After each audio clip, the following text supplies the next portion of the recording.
भारत के मुख्य न्यायाधीश जस्टिस श्री डी.वाई. चंद्रचूड़ जी, केंद्रीय कानून मंत्री श्री किरण जी, जस्टिस श्री संजय किशन कौल जी, जस्टिस श्री एस. अब्दुल नजीर जी, कानून राज्य मंत्री Shri SP. Singh Baghel ji, attorney general R. Venkataraman जी, सुप्रीम कोर्ट बार एसोसिएशन के प्रेसिडेंट श्री विकास सिंह जी, सभी उपस्थित न्यायाधीशगण, सम्मानित अतिथिगण, देवी और सज्जनों, नमस्कार। आप सभी को और सभी देशवासियों को संविधान दिवस की हार्दिक शुभकामनाएं। 1949 में ये आज का ही दिन था जब स्वतंत्र भारत ने अपने लिए एक नई भविष्य की नींव डाली थी। इस बार का संविधान दिवस इसलिए भी विशेष है क्योंकि भारत ने अपनी आजादी के 75 वर्ष पूरे किए हैं। हम सभी अमृत महोत्सव मना रहे हैं। मैं आधुनिक भारत का सपना देखने वाले बाबा साहब आम्बेडकर समेत संविधान सभा के सभी सदस्यों को, सभी संविधान निर्माताओं को आदरपूर्वक नमन करता हूं। बीते 7 दशकों में संविधान की विकास और विस्तार यात्रा में लेजिस्लेचर, जुडिशरी और एग्जीक्यूटिव के अनगिनत लोगों का भी योगदान रहा है। मैं इस अवसर पर देश की ओर से उन सब के प्रति कृतज्ञता व्यक्त करता हूं। साथियों, आज 26/11 मुंबई आतंकी हमले का दिन भी है।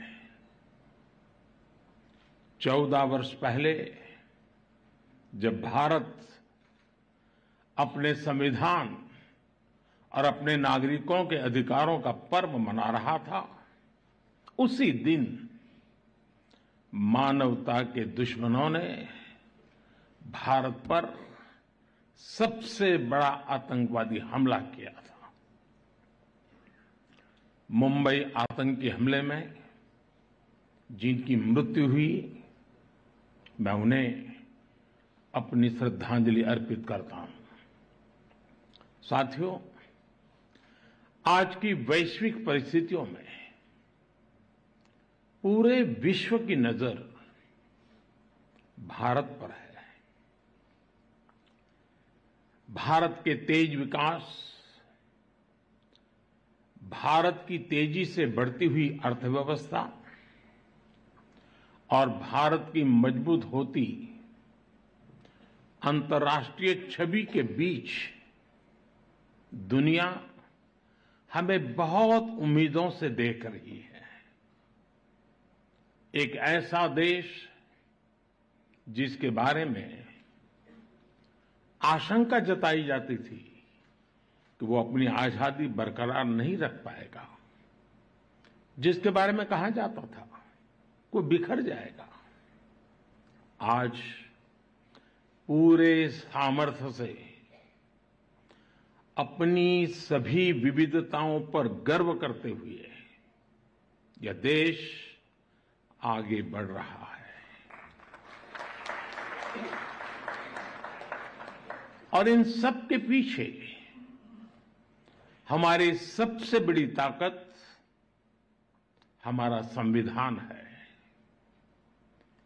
हमारे संविधान के प्रेम्बल की शुरुआत में जो वी द पीपल लिखा है, ये सिर्फ 3 शब्द नहीं है। वी द पीपल एक आह्वान है, एक प्रतिज्ञा है, एक विश्वास है। संविधान में लिखी ये भावना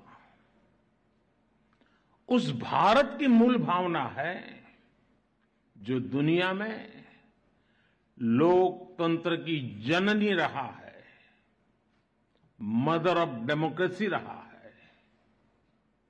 यही भावना हमें वैशाली के गणराज्य में भी दिखती है, वेद की ऋचाओं में भी दिखती है। महाभारत में भी कहा गया है, लोकरंजनम एव अत्र राज्ञाः धर्मः सनातनः सत्यस्य रक्षणं चैव व्यवहारस्य चार्जवम्। अर्थात लोक को यानी नागरिकों को सुखी रखना, सच्चाई के साथ खड़े होना और सरल व्यवहार, यही राज्य का व्यवहार होना चाहिए। आधुनिक संदर्भ में भारत के संविधान ने देश की इन सभी सांस्कृतिक और नैतिक भावनाओं को समाहित किया हुआ है। मुझे संतोष है कि आज देश मदर ऑफ डेमोक्रेसी के रूप में अपने इन प्राचीन आदर्शों को और संविधान की भावना को लगातार मजबूत कर रहा है। प्रो पीपल पॉलिसीज की ताकत से आज देश और देश का गरीब, देश की माताएं बहनें, उनका सशक्तिकरण हो रहा है। सामान्य मानवीय के लिए आज कानूनों को सरल बनाया जा रहा है।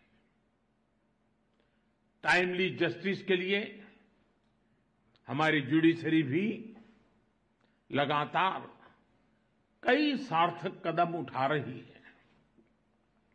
आज भी सुप्रीम कोर्ट द्वारा शुरू किए गए ई इनिशिएटिव्स को लॉन्च करने का अवसर मुझे मिला है। मैं इस शुरुआत के लिए और ईज ऑफ जस्टिस के प्रयासों के लिए मैं आप सभी को बधाई देता हूं। इस बार 15 अगस्त को लाल किले से मैंने कर्तव्यों की बात पर बल दिया था। ये हमारे संविधान की ही भावना का प्रकटीकरण है। महात्मा गांधी कहते थे कि हमारे अधिकार हमारे वो कर्तव्य हैं जिन्हें हम सच्ची इंटीग्रिटी और डेडिकेशन के साथ पूरा करते हैं। आज अमृतकाल में जब हम आजादी के 75 वर्ष पूर्ण करके अगले 25 वर्षों की यात्रा शुरू कर रहे हैं, तो संविधान का ये मंत्र देश के लिए एक संकल्प बन रहा है। आजादी का यह अमृतकाल देश के लिए कर्तव्य काल है।